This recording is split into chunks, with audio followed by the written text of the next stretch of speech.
What was it?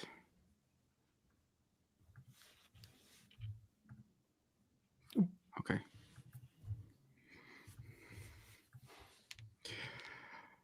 All right. Let's see how it goes. All right. All right. We are finally live. Ooh, LinkedIn was so fast this time.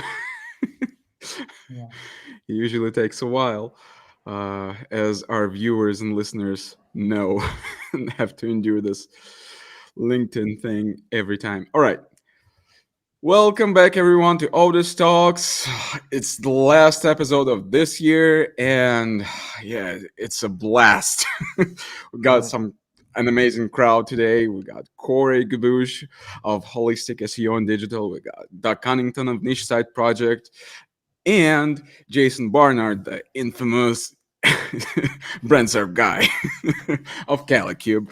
Uh, and I'm so excited about this conversation. It's just that it seems like a perfect combination to wrap things up this year.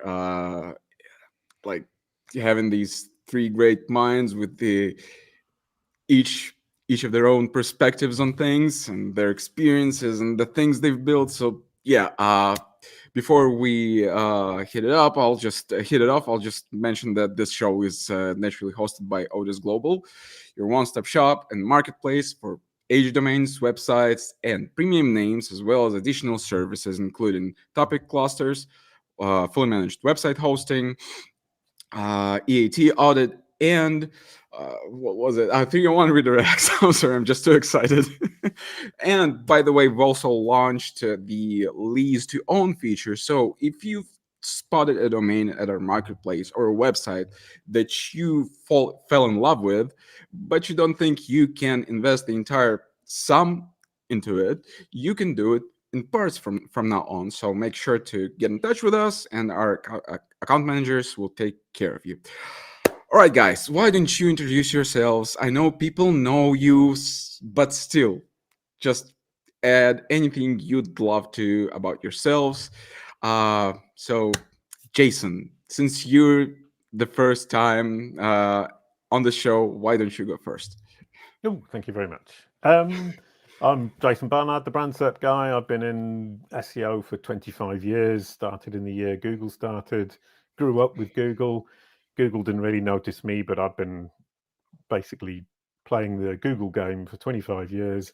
And the last 10 years, it's been all about brand on Google. So I created CaliCube Pro and CaliCube, which is a company that deals with brand on Google and marketing across the internet and bringing branding and marketing together, packaging it up for SEO, which is our approach. And we're basically focusing on Google's understanding, its confidence in its understanding about who you are, what you do, and which audience you serve. And the platform CaliCube Pro is all about optimizing entities for SEO. If you look at it from an SEO perspective, if you look at it from digital marketing, CaliCube has solved digital marketing. Bold claim, but I think it's true.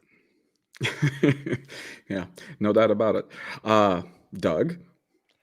I'm Doug Cunnington, founder of Niche Site Project, and I'm kind of a beginner in SEO compared to Jason. Only been doing it for about 10 years or so. I had a project management background and consulting for a little while and started doing this. I also have a strong interest in personal finance and financial independence. So I have another podcast, a whole other thing I'm working on in that area as well. They kind of go hand in hand, entrepreneurship and independence in general. So that's me. Cool. Awesome. Thank you. Correct. Okay. Hello, everyone. So I am Koray Tuberkibur, founder and owner of the Holistic SEO and Digital as an agency. And I'm also founder of the Holistic SEO communities and owner of the Topical Authority course and the framework. We are mostly focused on the training of our course members for the last 6 months, I can tell. And we shared maybe over 50 results from our community members too. And lately, we are interested in investing to some of the startups so that we can also take their SEO efforts and give value to our own money as well. And it is a kind of new model for us too. And I can also tell that if you have some startups that are trustworthy, just send us in an email and we can also check it for you as well. Awesome. Cool. Perfect. Let's go. Ladies and gentlemen, we are live. I just wanted to mention and give a shout out. Jason, the funny thing is, I saw you back in March in Saigon at SEO Mastery.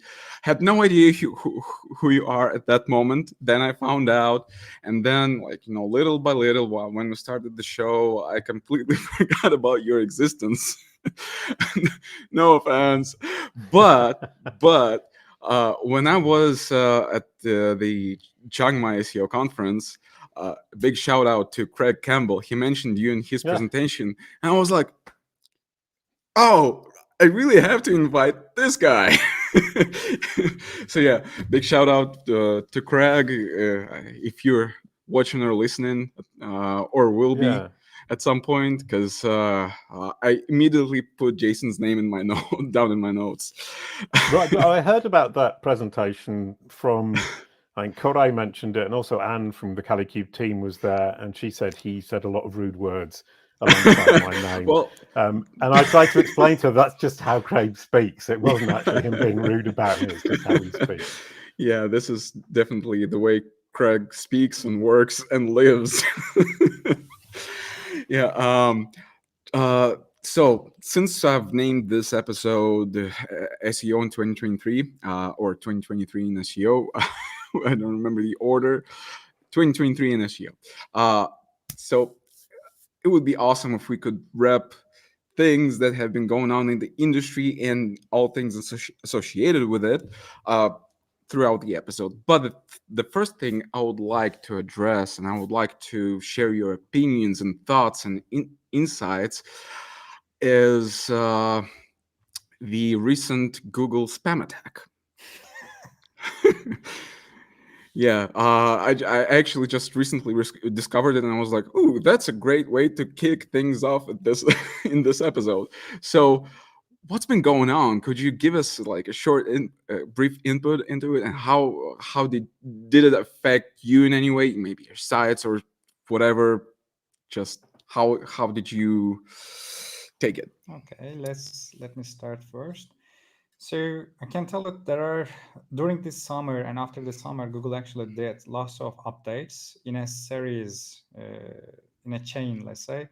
And I believe they publish most of their updates or major updates and announcements like at the end of the year. Usually I interpret this intensity of updates like they are also a little confused, to be honest, because when you do core update every month, it doesn't sound that much trustworthy because it looks like you don't have that much a planned schedule. And maybe someone just said that, look, guys, we are just finishing all these updates before the Christmas. Let's roll out all of them and we can deal with all the communication issues later. And from my point of view, when I look at the websites that I am managing, we didn't see actually that much kinds of, let's say, negative things. Nearly every week, we publish actually a new Bluehead SEO case study in our YouTube channel by demonstrating website name, search console information, and giving 3 suggestions always. But there are a few websites that I can actually observe in a different point of view. They are usually programmatic SEO websites, and I can tell that one converter and calculator websites that I am helping with, for instance, like 2 weeks ago, there was an unconfirmed update as always, and it caused like 30,000 web pages are de-indexed very quickly. Then they started to come back one more time. And according to the observation, I can tell that, for instance, for the queries like milligram to do, I don't know, liter or something, we saw that like health related websites were ranking rather than the converters. So I can tell that when they do these type of unconfirmed updates, they can actually affect the programmatic websites in terms of the relevance, and they can change the ranking web page types and the source types as clusters, and they can bring the traffic back one more time. But just be sure that they're also trying to configure and adjust what they did as well. Another thing that I realize is that especially the new domains, and for example, when I see a domain from 2020, if they are hit by the core updates during the 2020, I usually say that, look, you started to have a baggage at the behind your website, And every year in every core update, you are getting new luggages or baggages from the past. And usually I suggest people to go sometimes to a new expired domain if you can do that as well, because sometimes people really insist on staying on the same domain, which risk their, let's say, future even further as well. And I try to help them perform a proper site migration by protecting the ranking signals to a kind of brand new domain or expired domain, which helps them to actually save themselves from some of these luggages. We also published some of the case studies for that too. And I can tell that the new domain or brand new domain percentage in the search engine result pages, they are increasing their percentage overall. And it is one of the good news, at least for us, because we use them a lot.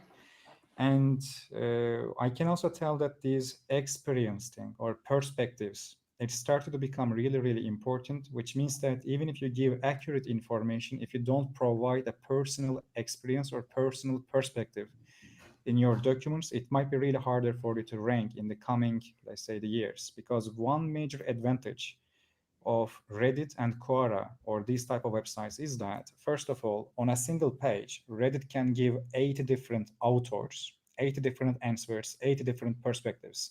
When we look at your affiliate website or web page, you have just one author, one perspective. Another thing is that Google knows that Reddit users don't use artificial intelligence to create their answers that much, which means that they are able to provide real users who talk to the real users with the real experiences and the real perspectives. That's why at the first they ranked Reddit and Quora really high. Then they brought structured data for forums. Then they started to give a new search features called forums and discussions. And it helped them to rank evergreen content or, let's say, factual accurate content together with the forum discussions, which means they try to give expert and experience type of content together. In my Budapest speech, I defined these things like safe answers. And I told people that, look, you can give the accurate information, but after giving the facts, just try to put a distance and try to give some personal experience with that. Another increased search feature is articles. And for instance, the first time, by the way, I was checking about these result panels, and I saw that inside the source section, rather than giving the website name, they were giving the author name. So it was the first time that I saw that, to be honest. So it shows that they directly attribute content to the author right now. But when we say the author, still, I see also new affiliate websites that rank really high with the titles like How I Test and Ranked 10 Safe Cases, 10, I don't know, stream softwares, etc. And they usually get, let's say, Amazon reviews to reflect the perspectives. Then they start to add their own, let's say, angle. And then also they put some, let's say, evergreen, factual, accurate information there. They blend multiple angles there. And since they use a personalized title there, they directly rank higher, even if they don't have that much page rank, even if they are actually brand new. I started to see these type of websites lately as well. And from spam point of view, I can tell that the problem with the AI or LLMs is that without knowing nothing about cancer, I can create really good articles about cancer, but I know nothing about it. I don't have any expertise, and I don't also have a clinic that can provide something about that. So I believe Google tries to differentiate who deserves to rank there with their experience and services as well, which brings us to the situation that who's your author or who is the real source of the information and what kinds of other next search activities can be performed there. And I believe they are calculating these sections. And I talk a little bit long, sorry for that. These are my It's all right. That's absolutely fine. I just you just spilled your guts, and that's amazing. Jason, sorry for interrupting. I can add a couple of things about authorship, which is really interesting because it ties incredibly well to that. Number one is there was what we call the killer whale update in July, and it was a huge update in people in the knowledge graph. The number of people in the knowledge graph tripled in 2 days. Wow. So it was a huge focus on people.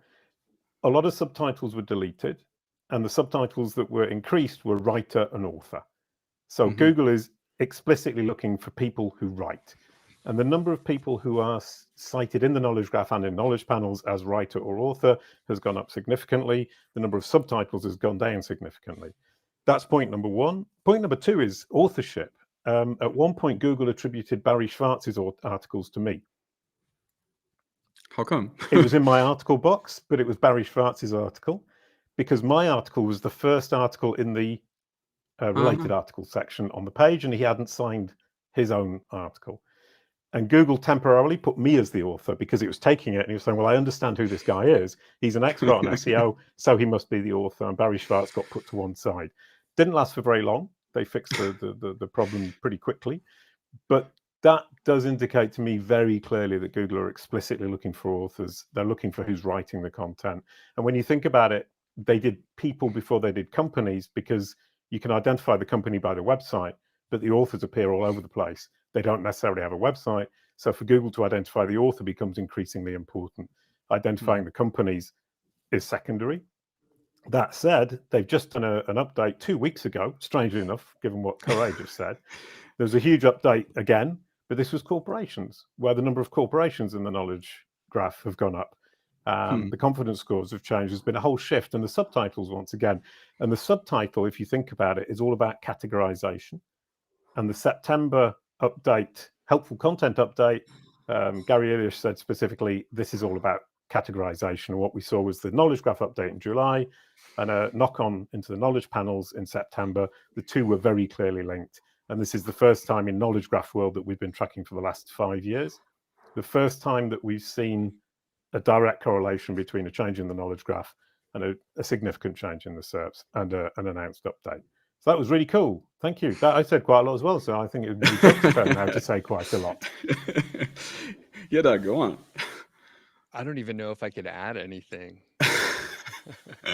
So the original question, I remember the original question was about the spam attack, right? Yeah. And I have nothing to add on that either, but I'm usually a little bit behind on these, and I don't manage as many sites or have as much data as you other guys. So for me, I'm just trying to keep my nose clean and listen to what you say in these instances, but I have nothing to add, so I'm not going to speak out of turn here. Oh, I'll add something about spam, and that's what we were talking about. Is AI spam is going to be a huge problem for Google. So they had to focus on people first, figure out who the author is, because then you can immediately see and look at the author. What's it called? The author vectors. Bill Slawski was talking about the fact that Google can recognize an author by the style. He was saying he can recognize who wrote a patent by the way they write the patent, and Google can recognize an author by the style of the writing. So for Google, presumably they have now templated Jason Barnard, which is how they figured out that I didn't actually write Barry Schwartz's article, because my author vector will be totally different to Barry Schwartz. He writes very fast. I write really slowly. Is point number one. Sorry, correct. It's okay. It's actually called stylometry, and it is a very important concept, because once in United States, the Constitution of the United States are written by 6 or 7 different writers, and there were 13 pages. The 13 pages are anonymous. No one knows who has written it, and there are multiple claims. For instance, Alexander Hamilton, and I really admire him, by the way, as a philosopher, politicians, etc. His production reports is a great artwork for me. Anyway, he is actually the claimed author, but his competitors were claiming that, no, you didn't. I have written these 13 pages. So some of the NLP engineers, they actually implemented stylometry to see, and they have taken all the articles of Alexander Hamilton and other candidates, and they have taken these 13 pages. And they were able to see that actually the sum of the certain stop words or statistics in terms of this distribution of these words, they were really, really similar to the Alexander Hamilton. And that's why, or with this way, they were able to understand that he was the real author of these anonymous 13 pages. And author vectors is like that too. For instance, when I talk in my articles, I always use the word in this context, in this instance. If I am writing that, it's like a signature of you, basically. And in a similar way, one AI detector research, it was also talking about blacklisted words, which means that LLMs usually use certain type of, let's say, statistics to bring these words together. And there are some safe words that LLM won't be bringing together. And if you are able to actually give certain instructions, inputs, by telling that please use, let's say, a little bit my style, don't use this type of, let's say, stop words, just if you're able to replace them in their outputs, you can also hide yourself in a successful way against, let's say, some certain detectors too. One more thing that I want to add, for instance, I say that when it comes to the forums, they first rank it, then they bring a structured data, then they bring a SERP features. And Jason told that, for instance, this time we realized that corporations were increasing in the knowledge graph. Again, they actually brought not new, but new additions to the organizational structured data. And they announced that they will be showing knowledge panels more. And please start using the organizational structured data. Another thing is, a few times, one time especially in my interview, they asked me that you opened a job advertisement and you asked candidates, do you know who Emily Moxley is? So when I was taking some SEOs to my company, I was asking them directly, do you know who Emily Moxley is? No one knows it. Still, they don't know, by the way, who is she? She is the brain behind the knowledge panels and all of most of these actual organizational or person type of entities recognition and also serving. You can check her patterns and just around that organizational structure data announcement together with knowledge panel announcement, she actually patented two other Google patents and designs about these things. And she continues to become more important and she is a product manager of the knowledge panels. I was asking this question to my interns like 4 years ago, and even today, actually, to be honest, I will suggest people to check which engineer is behind this, what type of designs the person has, and why they are doing that. If you get that part, you can actually optimize your brand entities in a better way, which Bill Slawski was talking about brand entities 12 years ago by telling that create a brand entity strategy to make yourself more authoritative in this context too. And Mhm. I believe this is a difference today because they want to rank brands rather than blogs or ordinary websites. Wow. Wow. That's quite some information. Thanks for that, Craig. Yeah, by the way, I've seen a couple of questions already from the audience, and if you have any questions, just shoot them up in the chat section, or if you're listening, watching on LinkedIn in the comment section, or on Facebook in the comment section as well. I'll get to them just a little later. One thing we were talking about with Corey, by the way, before going live, which actually quite neatly connects to the thing to the brand panel topic and stuff like that, is that when you're whether you're doing SEO or affiliate marketing or any other digital based thing, the best way to survive all the uh, Google tantrums or whatever else is to actually build brick and mortar business, right? And I mean, Calicube, uh, the the knowledge panels and things like that, they actually help affiliate marketers, businesses, whoever, to establish their presence as like legitimate entities in the search engines, right? So it all actually boils down to the thing that's pretty often is actually discussed in this show, is that if you want to be successful doing SEO, doing affiliate marketing, niche sites, uh, just to um, treat whatever you do as actual business. And Doug, by the way, you mentioned that months ago when we were recording the podcast episode. By the way, you can check it on our YouTube channel, the Odys podcast. I think it was episode 6. That you're moving away from SEO little by little and start to look into other directions. Then I saw that you were recent guest at Jackie Chow's podcast, Indexes, this week in marketing, or what it's called precisely, I don't remember. But and you've also I mean, so part of this conversation was about you moving away from SEO into other things like investing and digital media. I'm sorry, media.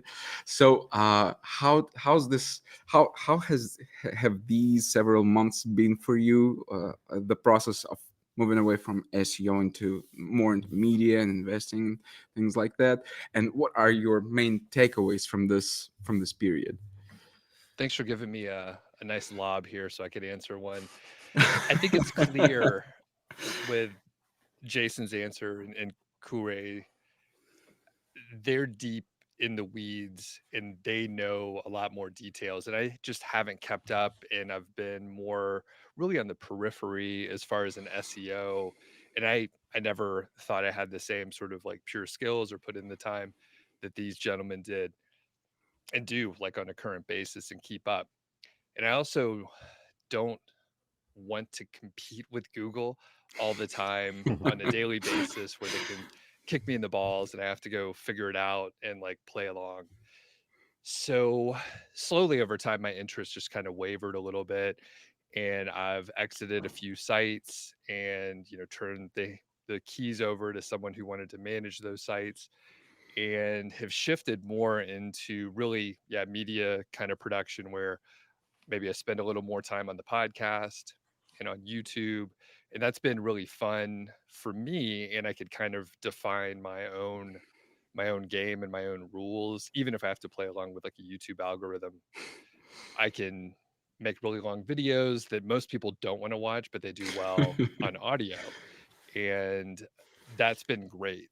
You mentioned investing really over time. And this is a little bit counter to like our entrepreneurship culture, which I kind of have my foot in both areas as an entrepreneur and then as a like really like a long-term investor where I invest in index funds. So continually for the last decade, I've been pulling money off the table and investing in index funds to remove the volatility. It's not investment advice or anything like that, but it's remove the risk. And then if you study some of the financial independence ideas, you can live off the interest, and I won't harp on it too much, but you can sort of de-risk in one area and move into another. And I enjoy this media production area.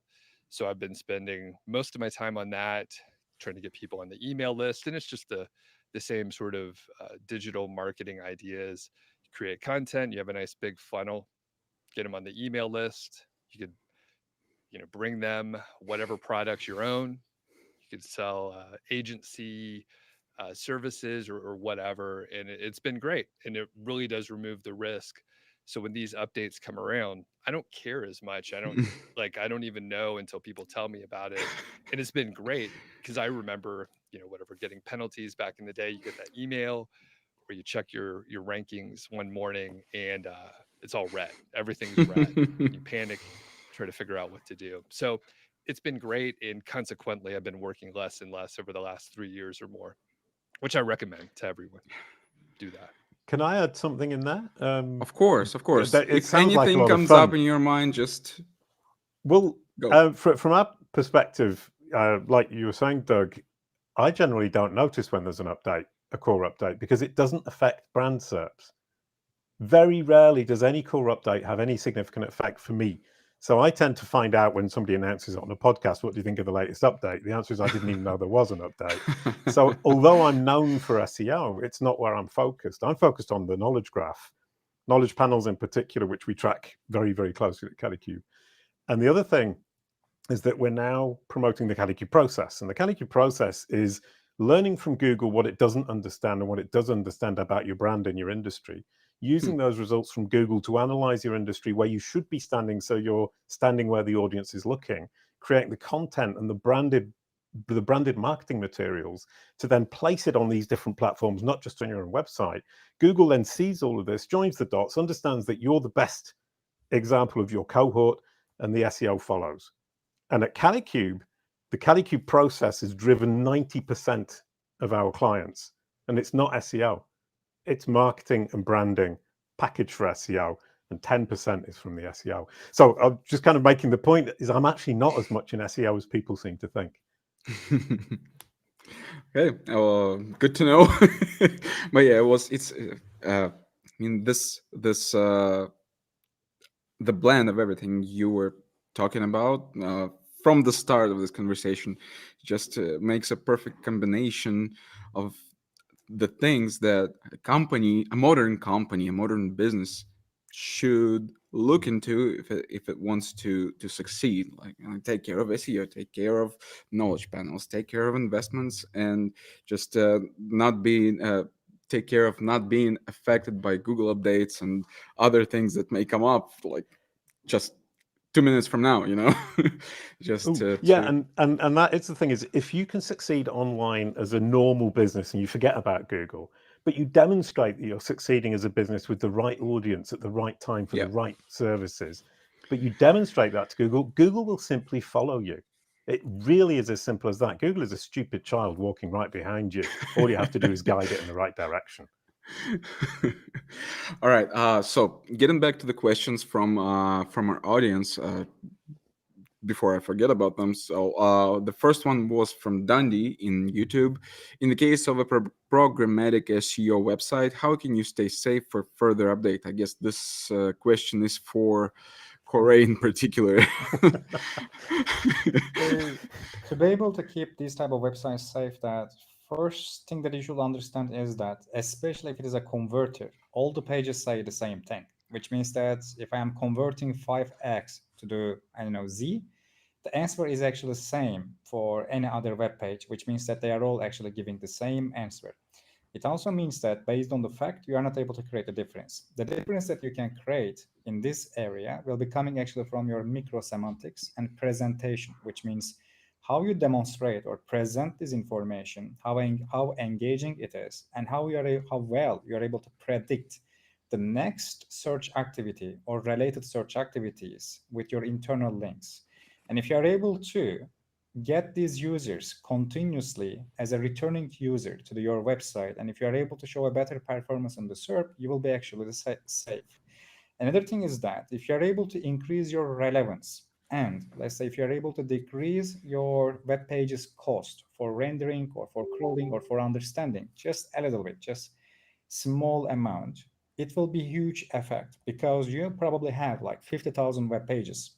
And if I'm able to increase your relevance just 1% multiplied with 50,000 pages, it will be a huge difference. So that's why when it comes to these type of web pages, usually I try to give the same answer with a table, with a list, with a visual, which also will be indexed and served, especially in the mobile, which will be increasing your CTR. Then I'm also trying to answer this question, let's say how to convert X to Y. It's true, but let's say you also need to give actually, let's assume a formula with the math semantic HTML, because when it comes to math, we have series of tags in HTML that you can be using. Then you will need to be ordering your internal links, and you will also need to calculate your PageRank distribution. People usually assume that I always work with the semantics, but it's not true. I can tell I am coming from a PBN manager background from 2017, and I am not against Black at SEO at all. I am not working in the public relations team, so actually I am against them. So you need to also calculate your page rank hoarding, sculpting, how well you are distributing these page rank, how well you are giving the search engine signal of prominence of a single document. Because when it comes to calculators, converters, when I say converter, it's not just about measurement units, it's also about, let's say, currency converting as well. You will need to understand the specific related search activities. Plus, let's say you open a new page for every number. It means that you have an eternal amount of pages, but search engine won't be finding that much value, let's say 80% of these pages. In this case, you need to understand what are the most probable calculations, and you need to open pages for them, of course. But when it comes to the, let's say, some other numbers, there is something that is called number indexing. Search engines or information retrieval systems, for instance, they usually index numbers like 1, 2, 4, 5, 7, 8, 9, 10. But when it comes to the 4,564, it's not that much a number that you can go for. So in this case, you need to understand that which pages are not that much necessary. If you're able to keep your website more, let's say, shrinked, it means that you will be having more page rank per web page. Search engine also will be able to crawl your entire website in a faster way. Another thing is that when it comes to the external page rank, linking your homepage from your brand name and also linking your, let's say, most important other pages to distribute this external page rank further, it will be really helpful too. Because when it comes to this type of programmatic websites for directories, for business directories, or for converters, calculators, or let's say you are just listing all the attorneys in the United States or all the tour agents in the United States, there are lots of websites like this. And usually they all give the same address, same phone number, same logo, same of everything. It means you need to go beyond what your competitor has in a better presentation. Microsoft Bing is more open this. When it comes to the quality of the web page, they directly tell that how you demonstrate is important as much as what you are demonstrating. So if you are giving the same info, try to give it in a better and more engaging way. And try to do log file analysis regularly. Since you have too many pages, you can realize that search engine crawling maybe 60% of unnecessary URLs every month. You can use your internal links to take attention to the more important areas, especially from your homepage. And I will do this too. Imagine that you publish a new page, but Google is recognizing this page 2 weeks later. How about making it just half hour? So indexation delay is an important signal for authority. I will try to do these type of tests. After my first publication, how long does it take Googlebot to come, crawl, and index that without my intervention with URL inspection tool? If you're able to make it shorter, it means Google is prioritizing you. And the changes that you did until you get that prioritization will signal you what you should be doing in the future as well. I hope it helps. Okay, thank you, Corey. I hope, Dundee, this answers your question. Let's quickly move on to the next question from Johannes Faupel, the man, the legend. It's both for Corey and Doug. And the question is, can you please explain KGR from the mathematic perspective, if possible, and the mathematic and semantic perspective? Some mean KGR does not work. I make other experiences. Thanks. When he says the KGR, maybe he means knowledge graph retrieval or something like that, I assume. But if he can be more explicit about it, it will be easier. Okay, Johannes, I reckon you're listening right now. So if you can please specify, what you mean. All right. So yeah, while we're waiting for Johannes's response to that, Jason, I'm really curious about how your let's say growth alongside with Google as the brand SERP guy feels in perspective. I mean, have you been like 1 or 2 steps ahead of Google at some points, and has Google been like a couple of steps ahead of you? Have you been like playing this cat and mouse game with the engine? I mean, yeah. So, well, I mean, I started back how in was it? 1998. I was a blue dog in a cartoon. We created lots of games and songs for kids, and I bet my farm, as it were, on Google, and optimized only for Google when there was InfoSeek and Excite and Magdalene and all the other Lycos. And we just bet on Google, and we either we were lucky and picked the right horse, or we were smart and picked the right horse. But definitely we picked the right horse. And then in 2012, I decided that I was going to stop with the blue dog, and I wanted to be a digital marketer. And I realized that when people searched my name, it said Jason Barnard is cartoon blue dog. And I thought, I have to re-educate Google so it represents me the way I want to be represented today, and it forgets my past as a cartoon blue dog. And that's when I started doing brand SERPs, knowledge panels, and so on and so forth. And then I built CaliQ Pro, which is designed to manage entities in Google's knowledge graph and designed to manage the representation of a brand by Google. So Google's representation of a brand is simply its opinion of the world's opinion of you. So you can look at the brand SERP, the representation of that brand, and say, well, if Google doesn't understand, the world is confused. If I can clean up the world, Google will understand, and the world will understand, and my audience will have a really clean funnel. And it's worked incredibly well. And I built CaliQ Pro in 2015. Corey was using it in 2018, 2019, maybe 2020. I can't remember quite when. And as you know, Corey, nobody else was using it. And a lot of people thought it was just my own personal play thing. And what's been interesting is this year, Google's caught up with what Kalicube Pro could do 8 years ago. So I've been waiting 8 years for Google to catch up with me, and it's pretty much caught up. So 2024 is going to be huge for us. So entity management and brand cert management wasn't important in the core algorithms up until very recently. And the recent updates, the last 6 months, have been an absolute boon for Kalicube, because you know what we were doing 8 years ago is now actually useful. And so 2024 is going to be super huge. And the cat and mouse game, I was too far ahead. And now at Kalicube, Awesome. the whole team is dedicated to staying 8 years ahead at all times. Wow. This. Oh, and to do that, part of it is we listen to Corey a lot. Thank you.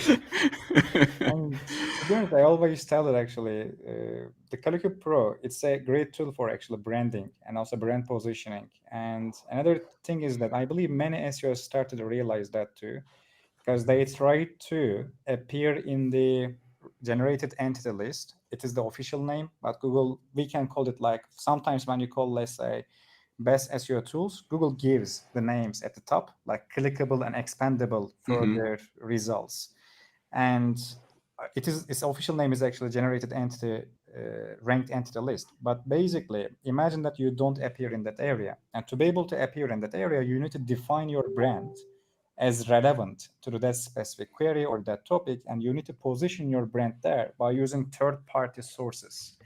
So Kalicube Pro actually does it like years ago with a terminology as well, like corroboration pages, for instance, corroborating with each other to define a single thing with the help of the entity home, which is another concept from the Kalicube Pro process. And by using this type of third-party sources, Google can actually trust your brand further by finding reputation or reputable sources or statements about you. And right now, people started actually, some SEOs started to, instead of buying links directly, they started to define themselves in a good way from the authoritative sources, like one of the best tools for doing something. Or it might be, let's say, an innovative technology for, again, achieving something. And they started also do PR for their founders, and they connect their founders to their company. And then they can do a podcast for their founders, and they do other type of things, and they try to manage knowledge panels. That's why I say that actually it's not always about the page rank that flows with the links. It is also about the meaning that actually is assigned to your entity. If I am calling your brand in a really bad way, and other people also do the same, even if you have high page rank, and it was one of the issues, by the way, around 2019, one of my clients, a restaurant owner, caused a scandal. But the problem, the good thing is that after the scandal, all the news websites, they were mentioning us, and Google thinks that it is a good thing, and they ranked us higher. So the thing is that even if you do something bad, since the Google doesn't understand what is told inside these pages, they ranked us higher. But in fact, it was very bad. So imagine that I am in Amazon writing a review about a book or whatever, and I tell this is the worst book, worst computer, don't buy it. And just because Google doesn't understand the sentiment, it ranks that product higher in their own system too. So to prevent that situation, beyond the links, beyond just amount of the mentions, they need to check annotation around that anchor text and annotation or sentiment in the page. And in that area, the Kalicube actually provides a kind of parallel process that you can manage from multiple different, let's say, sources to create a surrounding sound about your brand with a high level of confidence so that Google can prioritize you as well. How's that for a shout out from Corey?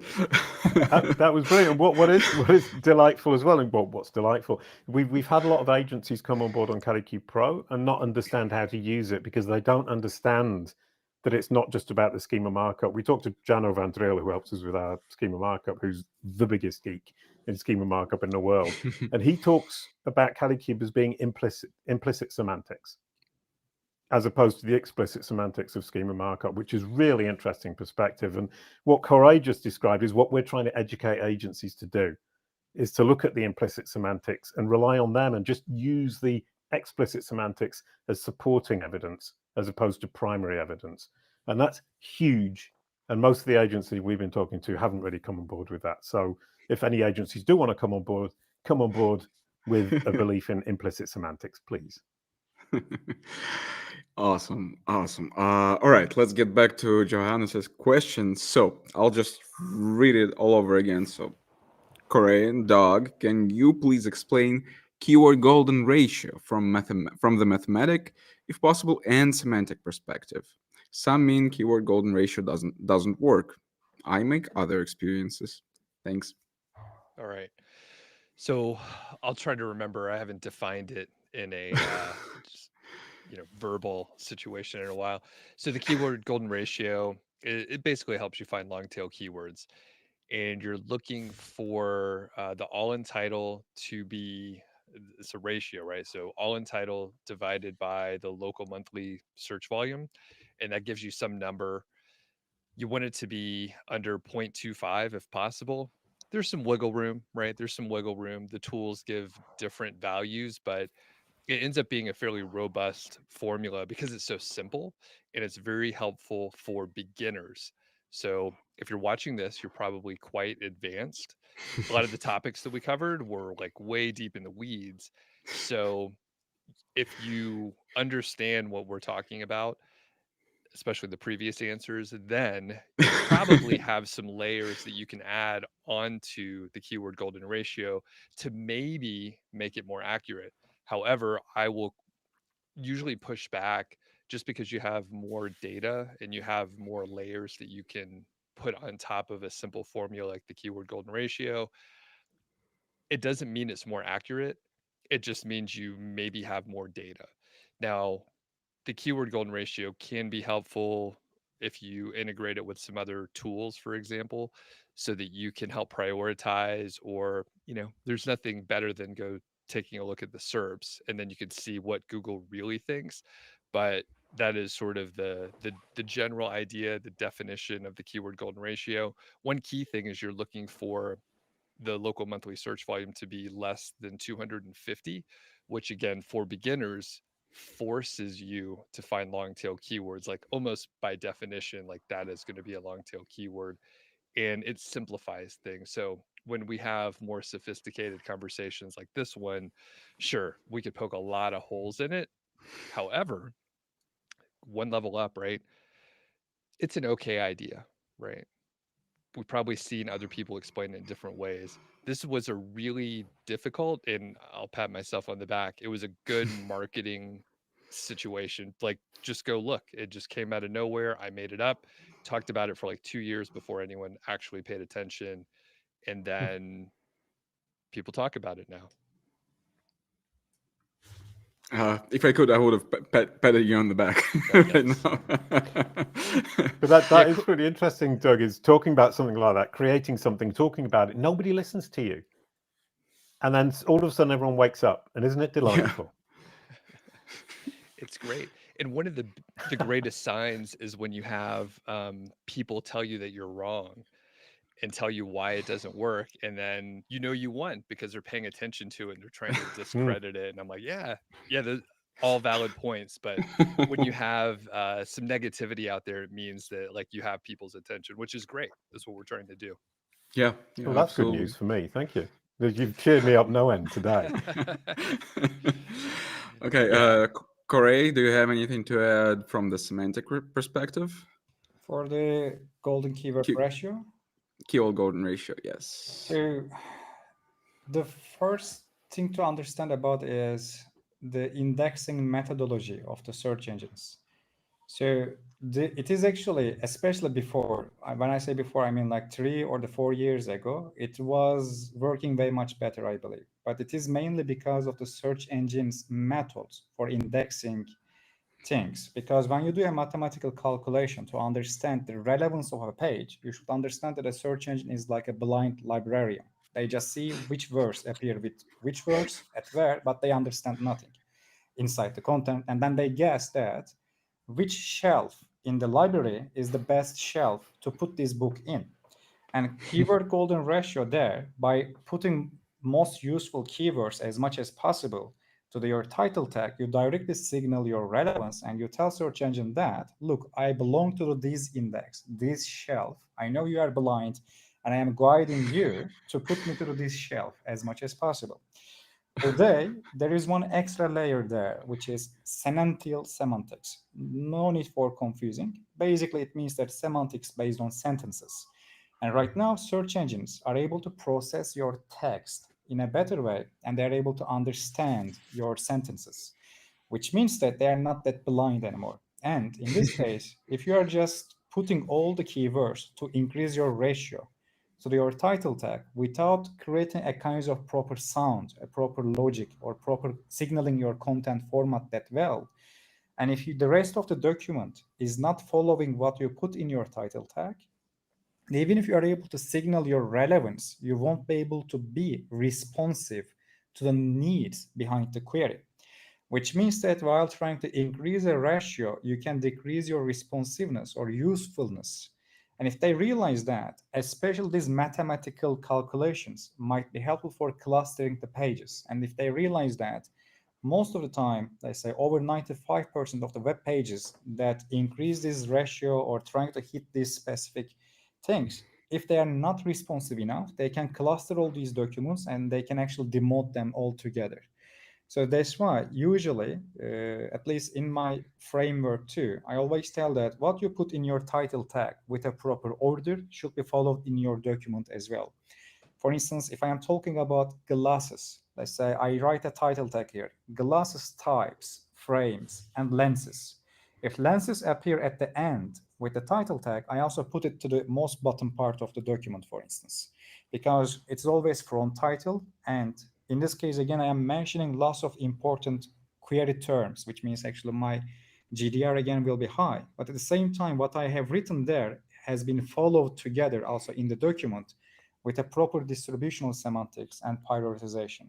So when I say there is an extra layer, I just mean that since they're able to understand what you are doing there, sometimes using some simple title tags and let's say focusing on the inside the documents a little bit more might be more helpful. But I know that around 2017, 18, 19, and even 20, it was working really well.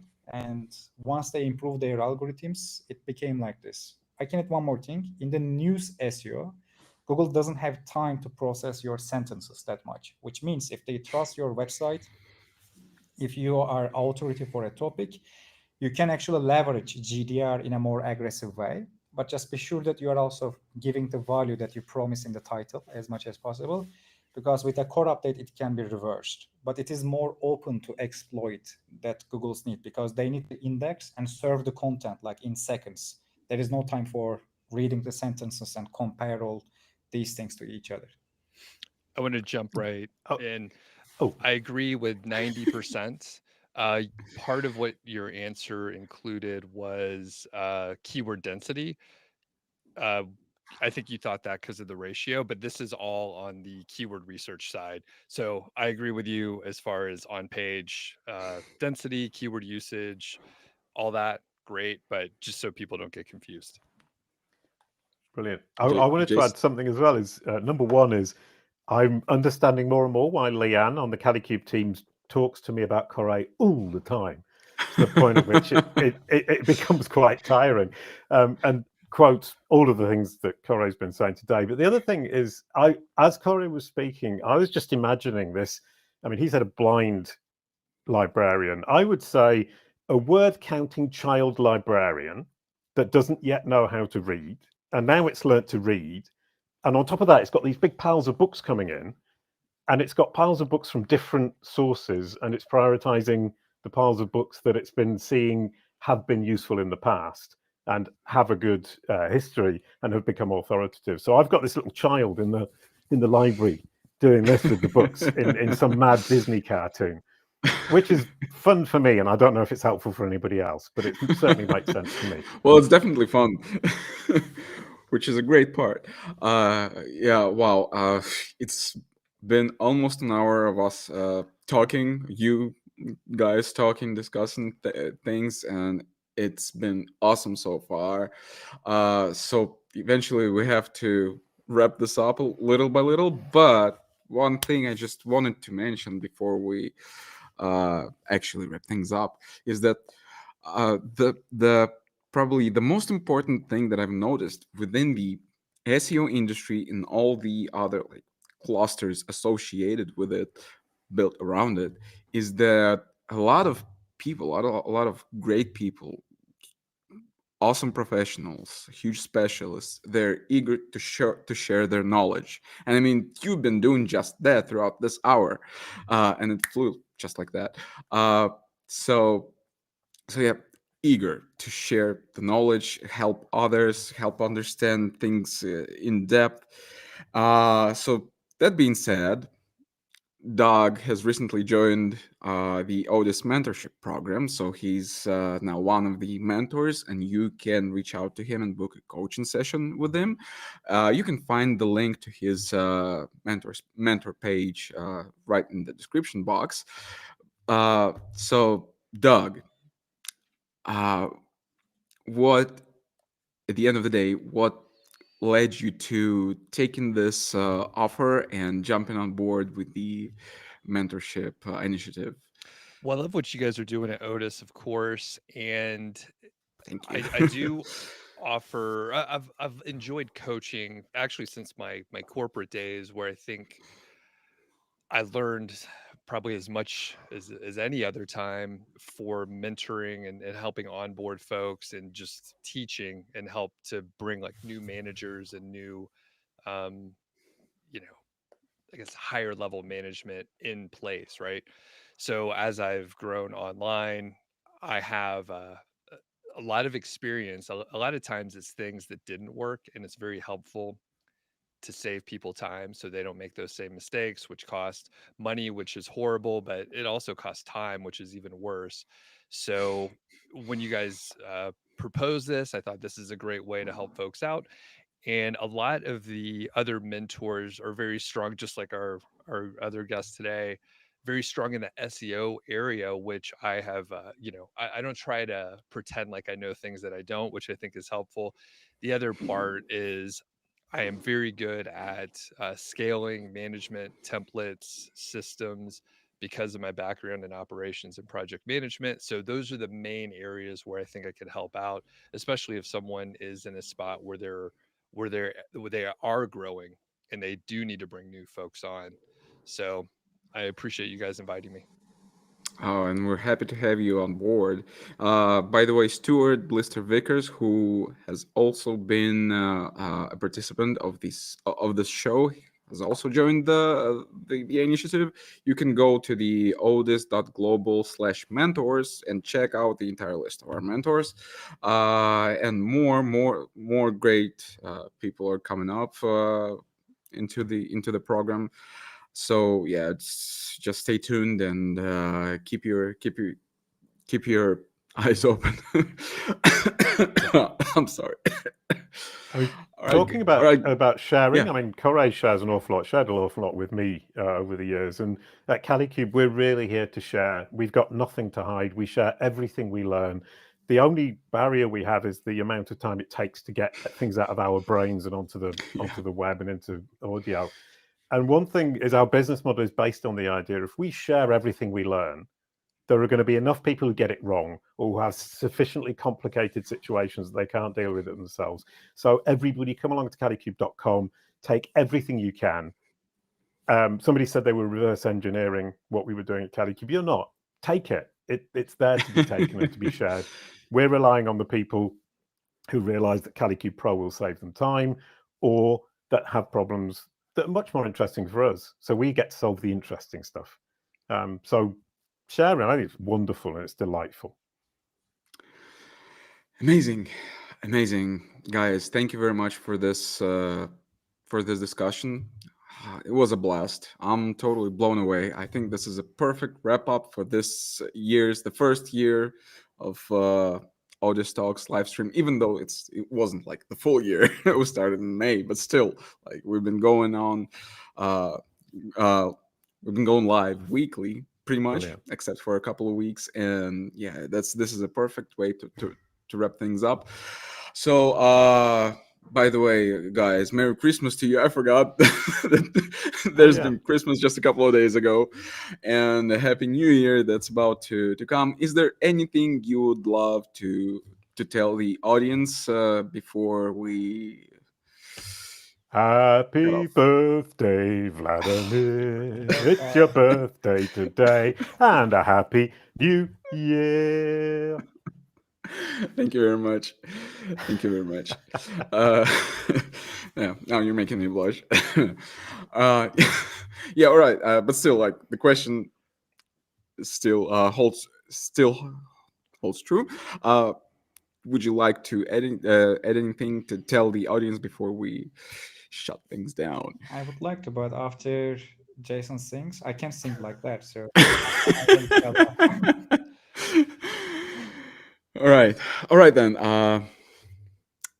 Once again, thank you. Everyone, stay tuned for next week's episode. It's going to be January 3rd, and we're going to be live with another great panel. Stay put, stay tuned. We'll announce it early next week, just as usually. So yeah, thank you guys. Thank you. Happy New Thank you so Year. much. It was a Happy New blast. Year. Happy New Year. Thank you. Wow, guys, really, I'm just so happy about this conversation, and Riverside didn't let me down this time. It worked perfectly. Wow. So thanks to each and every one of you for joining, for doing this. Doug, thanks for waking up early. Yeah, you got it. No problem. Oh, quick note. I was gonna. I haven't met you guys, Jason and Q-Ray, before. Q-Ray, sorry, is that right? Corey. Sorry about that. Like to have you guys on the show. If it's okay, I'll just contact you. We'll hook it up. Of course, I will be happy. All right. Oh, sounds perfect. You also have a really good office, by the way. Your background is really nice. Thank you. It took a while to get it all set up, but I appreciate it. Yeah, it looks cool, and especially if it's early in the morning. You look really bright and breezy. I wasn't looking like that at 8 o'clock in the morning. Yeah. I woke up early, drank some coffee, tried to run around in the cold out there for a minute, but yeah. This was great. Yeah, thanks for doing this, Vladimir. I really hope you enjoyed the conversation as well. More space, Doug. Oh, that's okay. I knew I knew it was undermatched as soon as Corey started answering. I was like, oh no, I got to stick to what I know here. So, but you guys are awesome. So I think it was a perfect blend. I mean, each one of you shared your own perspectives with based on your own experiences and professional background, and it all blended in perfectly. So I don't know, this episode just looks like a perfect combination for me. I believe it will be showing its value for your channel too in the coming months. Yep. I really hope so. I really do. And That'll by the way, mostly Corey, thanks to Corey and his audience, not mine. Yeah, another shout out to you, Corey. I mean, the first episode you've been on, Odys Talks, is still the most watched episode to this day. Thank you. I will make this the second one by sharing with the community. Thank you. I appreciate it. All right, guys. We'll not hold you any longer. Take care. Have a good day. Have a good evening. And yeah, happy holidays. All right. Thanks a lot. Bye-bye. Bye.